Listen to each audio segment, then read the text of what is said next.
Recording in progress, or as the Zoom says, progress, with an American accent, even though it's a Chinese company.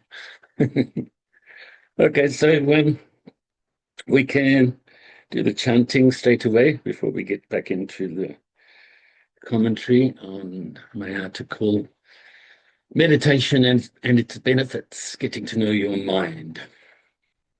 And then, of course, in between that, we'd have some meditation. Namo tassa bhagavato arahato samma sambuddhassa. Namo tassa bhagavato arahato samma sambuddhassa. Namo tassa bhagavato arahato samma sambuddhassa.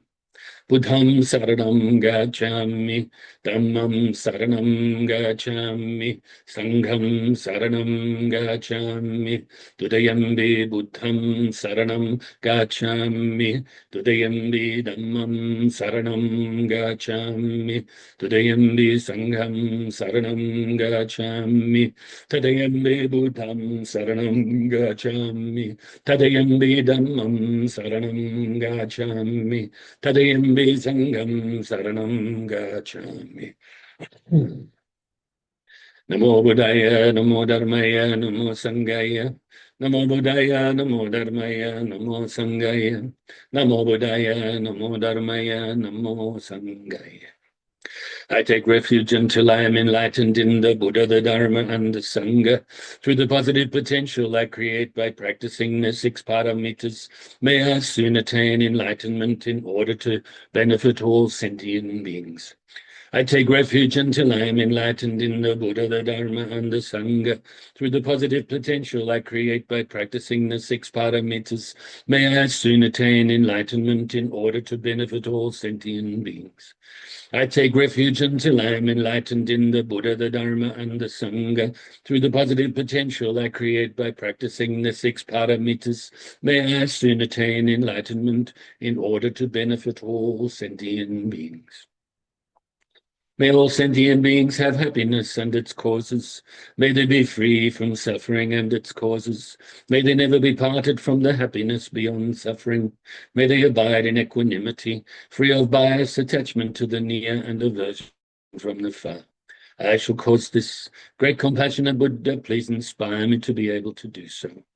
Reverently I prostrate with my body, speech, and mind, and present clouds of every types of offerings, actual and mentally transformed. I confess all of my negative actions accumulated since beginningless time, and rejoice in all the virtues of all holy and ordinary beings. Please remain until cyclic existence ends, and turn the wheel of Dharma for all sentient beings. I dedicate the virtues of myself and others to the great enlightenment. However innumerable all sentient beings are, I vow to save them all. However inexhaustible my delusions are, I vow to extinguish them all. However immeasurable the Dharma teachings are, I vow to master them all. However endless the Buddhist way is, I vow to follow it completely. Om Mani Padme Hum. Om Mani Padme Hum. Om Mani Padme Hum. Tayatam gati gati paragati parasamgati buddhi soha. Tayatam gati gati paragati parasamgati buddhi soha. Tayatam gati gati paragati parasamgati buddhi soha. So now, comfortable position. Let's do a spot of meditation. So bring your mind inside your body now. And let's release the tension from the bottom to the top. Whatever tension you may have physically in the body, release that. Will help you to release the tension in the mind and vice versa. So release the tension from all around your feet.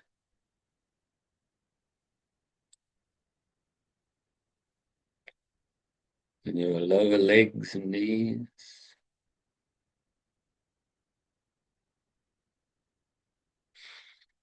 Your upper legs and around your midsection.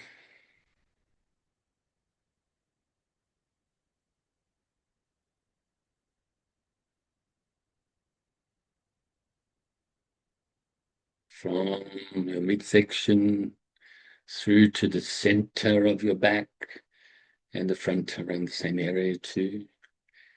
And then further up your upper back, underneath your arms and your chest. From your neck to your shoulders, including your shoulders.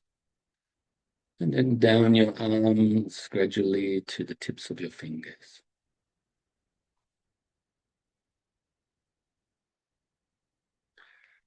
Now bring your focus back to your neck and release the tension from your neck. From the back of your head and sides of your head. And from all around your face. And finally, the crown of your head.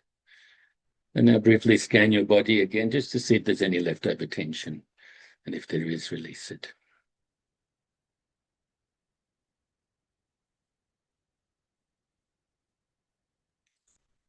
And now you can bring your focus to the tip of your nose initially. And follow the feeling of the breath as you breathe in your nose all the way into your lungs, back out your nose. Follow this breathing process, the feeling of this breathing process. You can also add the extra technique of counting the breaths. One in breath, one out breath is one, and so on. Don't count past 10 though. And if you get distracted on the way towards 10, go back to 1 at that time. Otherwise, just focusing on the feeling of the breath. So if thoughts arise or mental activity arises, don't cling to it or grasp at it or try to force it away or deny it, but just simply and naturally let it go as you replace your mind back onto your breath. And if your mind becomes dull or sleepy, then wake it up a little bit by refocusing on your breath more brightly. So let's practice like this in silence for a short while.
And now we can feel very pleased with ourselves for engaging in this short session of breath meditation and fill ourselves with appreciation, respect, and great gratitude, I should say, forgiveness, harmlessness,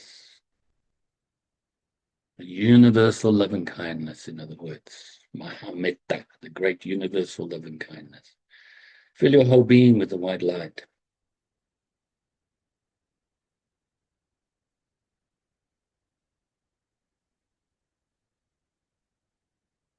And really feel it. Feel this loving kindness to yourself, or even for yourself.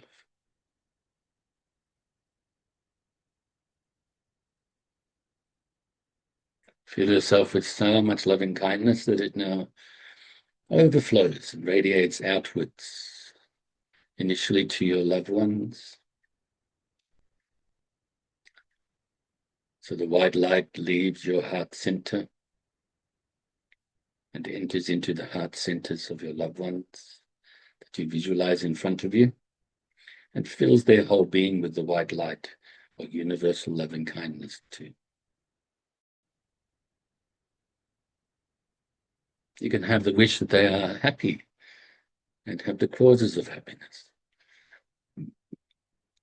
that they are free from suffering and free from the causes of suffering, that they are peaceful, free from conflict.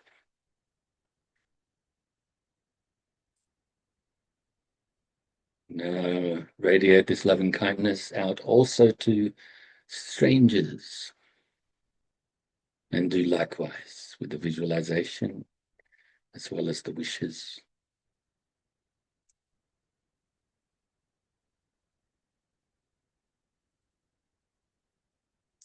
And also to those you may regard as enemies too.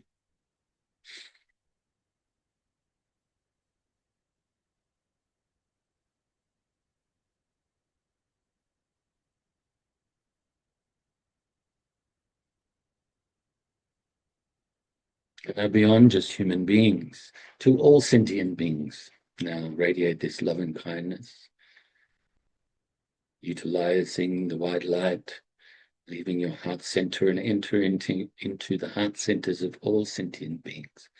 Initially around your immediate area, all of the sentient beings that live in the waters, on the land, fly through the air, whether born from wombs, eggs, moisture, or through transformation. May they all be happy and free from suffering and be peaceful.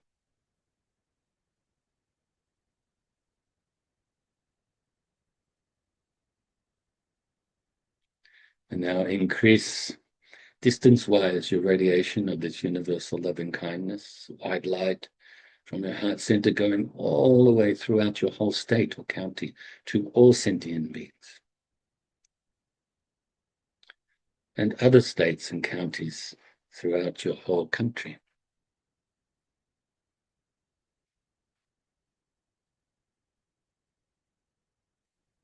And all of the countries throughout the world.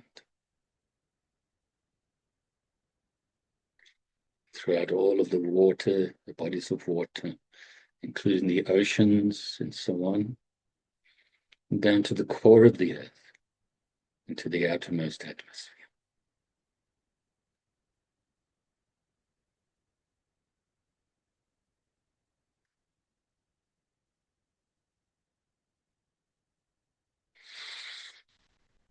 And throughout the whole solar system. And the galaxy. And the universe and beyond. Until your loving kindness pervades throughout infinite space. While resting in this universal loving kindness, right now, I just share with you a point. I was queried during the week through Messenger by somebody overseas who watches consistently the Dharma classes and reads my writings and so on. And she said that she has in the past practiced the love and kindness meditation, where First of all, just as we do, our loved ones, family and friends are mentioned first, and then enemies second, and then strangers third. And of course, I answered her thoroughly and said it depends on teachers, it depends on students, depends on your likes and wants and so on. But from this point of view, the way we do it, to me, it's like it seems the easiest, obviously, is loved ones, family and friends. Then maybe the second easiest, because we don't have dislike towards these beings. We don't have any feeling to the beings. The strangers next. And then third is the so-called enemies, those people we find very difficult. And so it seems to me that that's probably for most people the more difficult of the three different types of people that we radiate the love and kindness to. But from the way that she said it, and I have seen it written like this as before, and have practiced many years ago like this, and that is that because the emotions are quite strong towards our loved ones, they are first, and also quite strong, the enemies, they are second. So maybe it's easier that way for them to be second. And the ones we're indifferent towards, the strangers, we don't think about them. So we have to make an effort to bring them to mind. So that would be, you could say, arguing in favor of doing it that way.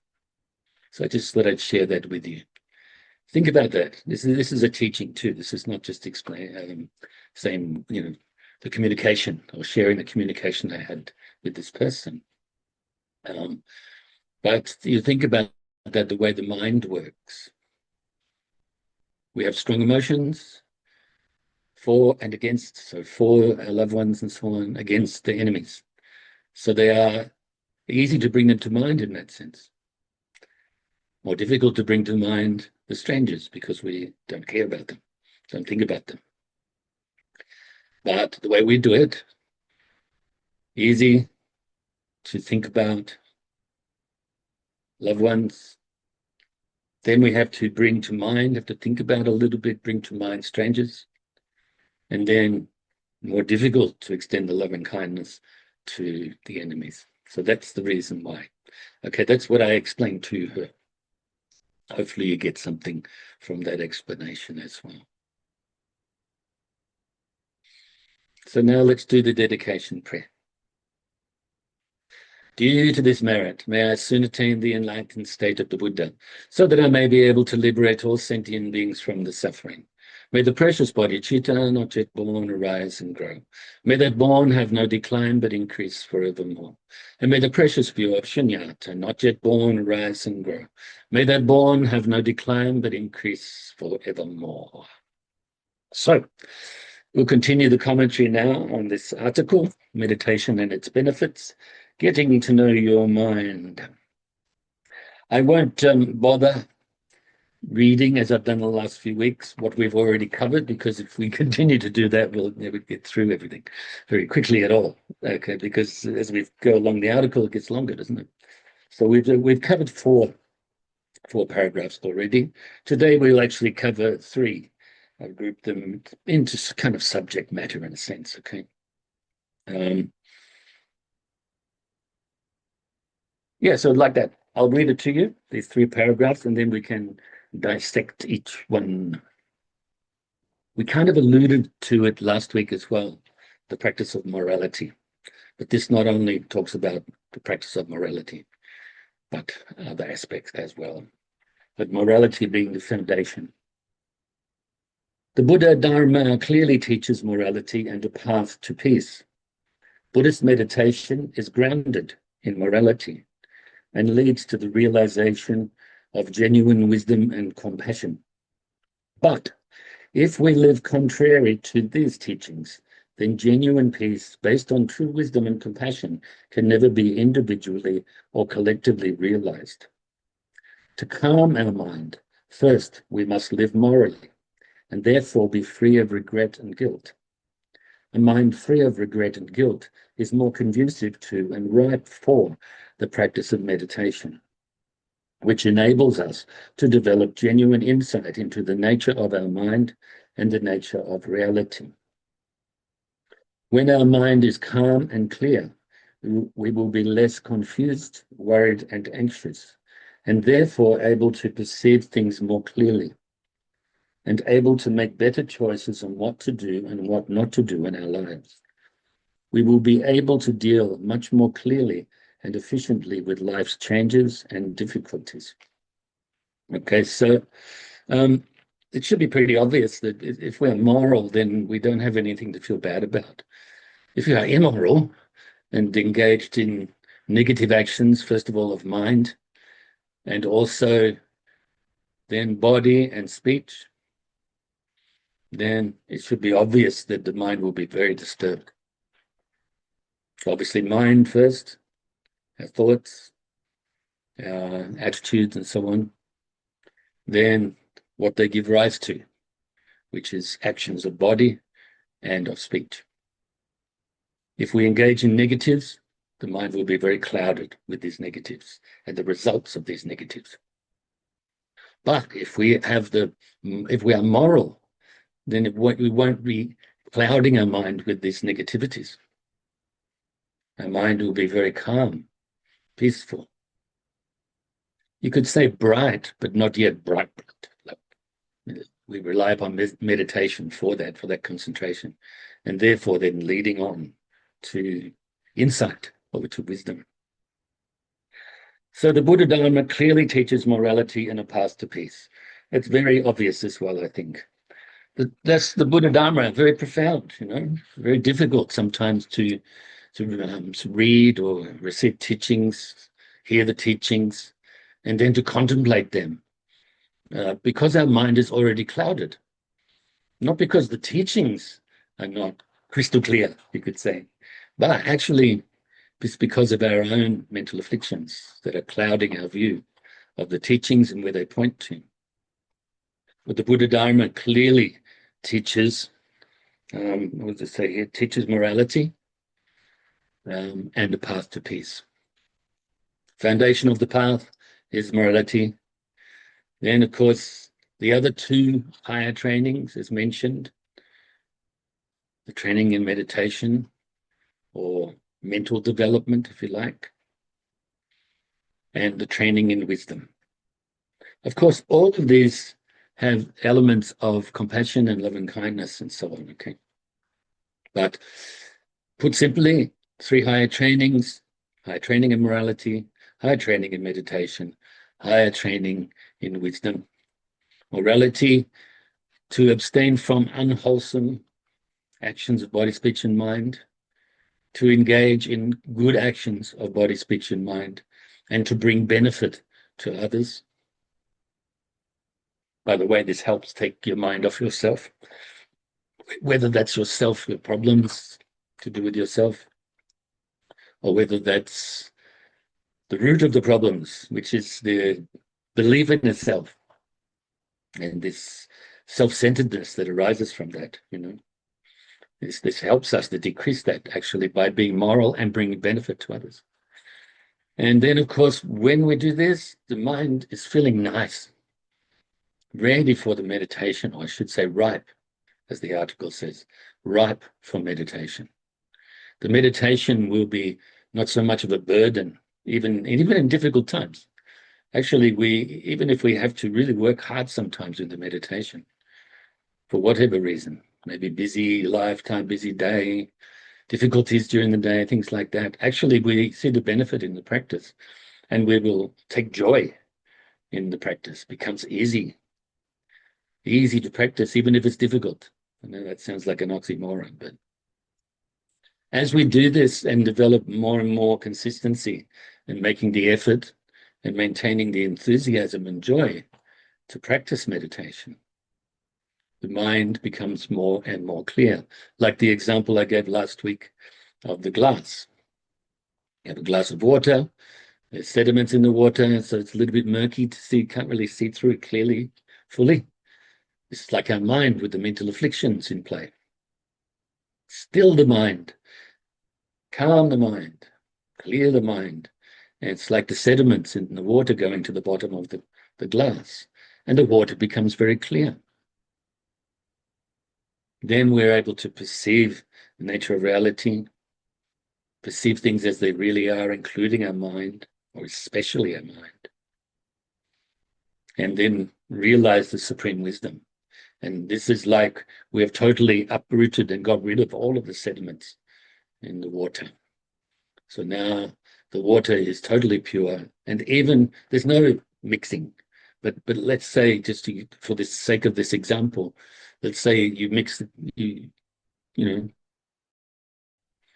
no sediments, so the water's still very clear. This is like the mind of wisdom. Okay, so there's the three higher trainings in play again. Of course, they relate to the Eightfold Path. Just to remind you, I'm sure you remember, but the higher training in morality includes right speech, right action, and right livelihood. The higher training in meditation includes right effort, mindfulness, and concentration. And the higher training in wisdom includes right understanding or view and right thoughts or intentions. Okay? So, yeah, so obviously morality leads to a path to peace. With supreme wisdom, there's total peace, really. With the immeasurable compassion, with the bodhicitta, intention, this is peaceful, true peace, not manufactured peace. Sometimes I think people think, oh, I'm at peace now. It's only because you got what you wanted or think you wanted, or you avoided for a short time what you think you don't want. It's a very limited peace, not real peace. We're talking about the path, the Dharma path, to realizing genuine peace beyond the word peace. Okay. So Buddhist meditation is grounded in morality and leads to the realization of genuine wisdom and compassion. Once again, I say grounded in morality, the foundation, then don't feel bad about anything, nothing to regret, no guilt. Meditation, practice meditation, clearing the mind, knowing more clearly what to do, what not to do, what it is we need to develop, such as compassion, loving kindness, empathetic joy, equanimity, wisdom, and the six paramitas, and so on. Okay, easier for us to perceive them, and then put the Dharma into practice and realize these qualities. And with the supreme wisdom, like I said, uproots the ignorance, uproots the cause of all of our mental afflictions. When the root is severed, no, I should say dug up, thrown away, eradicated, then there's nowhere for the other mental afflictions to arise. They all arise from ignorance. And when we realize the supreme wisdom, the ignorance is totally, not even the propensity is there for it to come back again. Okay. But if we live contrary to these teachings, then genuine peace based on true wisdom and compassion can never be individually and collectively realized. So I mentioned last week as well, we think about peace in the world. We want true peace. And as mentioned last week, we have to develop this peace in our own mind first. Then we can radiate it outwards. That doesn't mean if there's an opportunity to talk about peace or to help to cause more peace in the world, that you don't take that opportunity, even if we're imperfect and haven't realized it ourselves yet.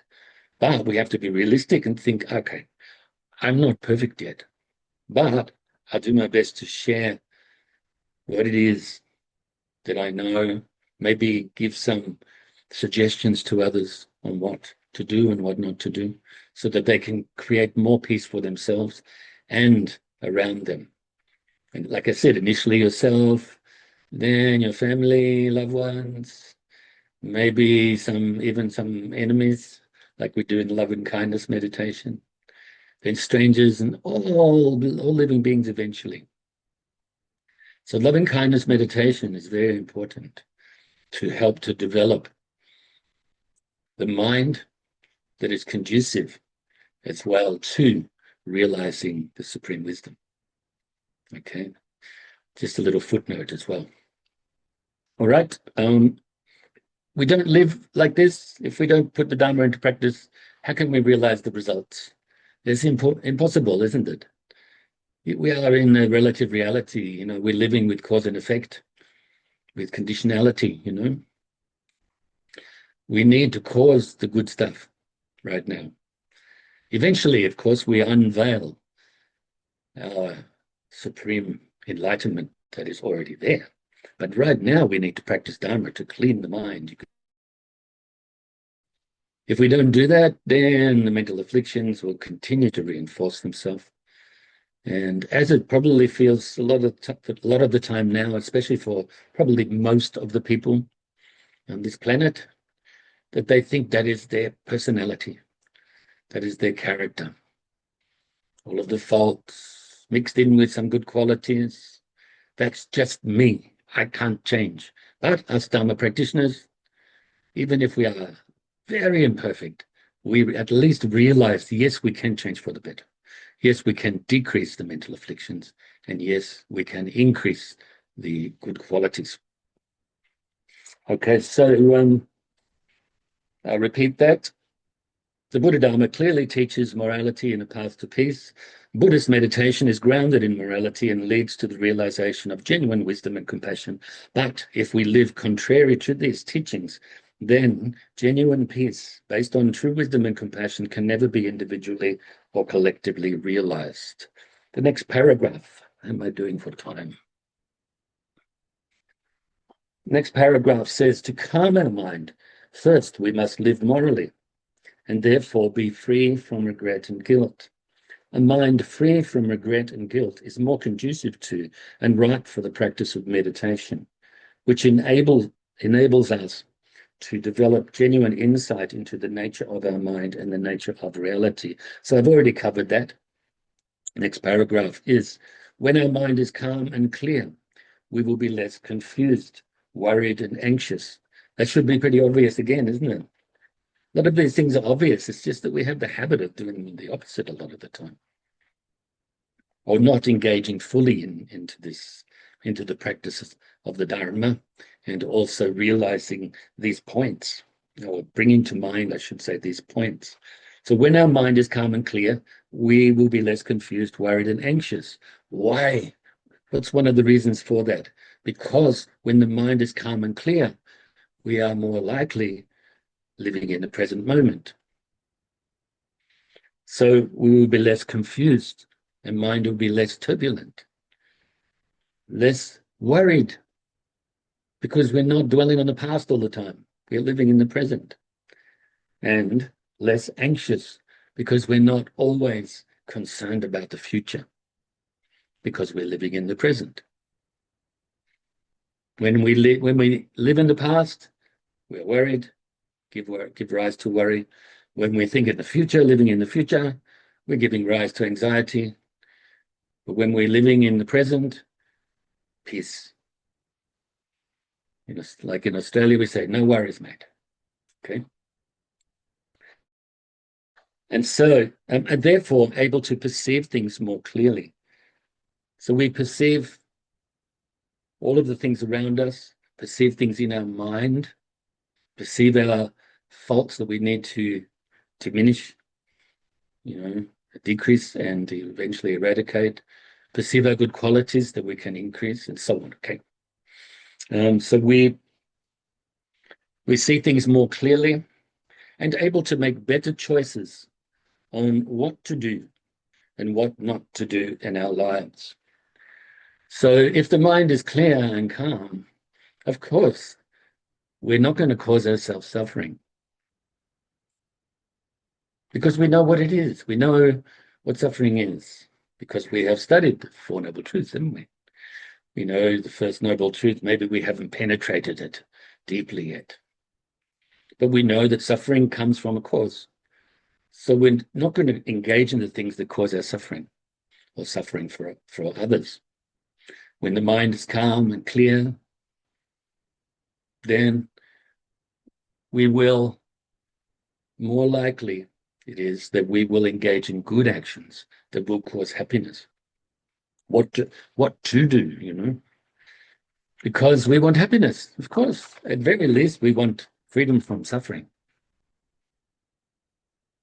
We want to continue on the path to enlightenment because we perceive the goodness in it.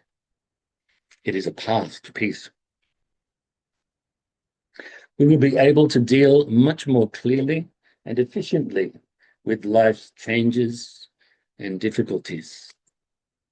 So we do experience difficulties from time to time, and pretty much all the time, but sometimes more intense than others, more prevalent in our lives than others.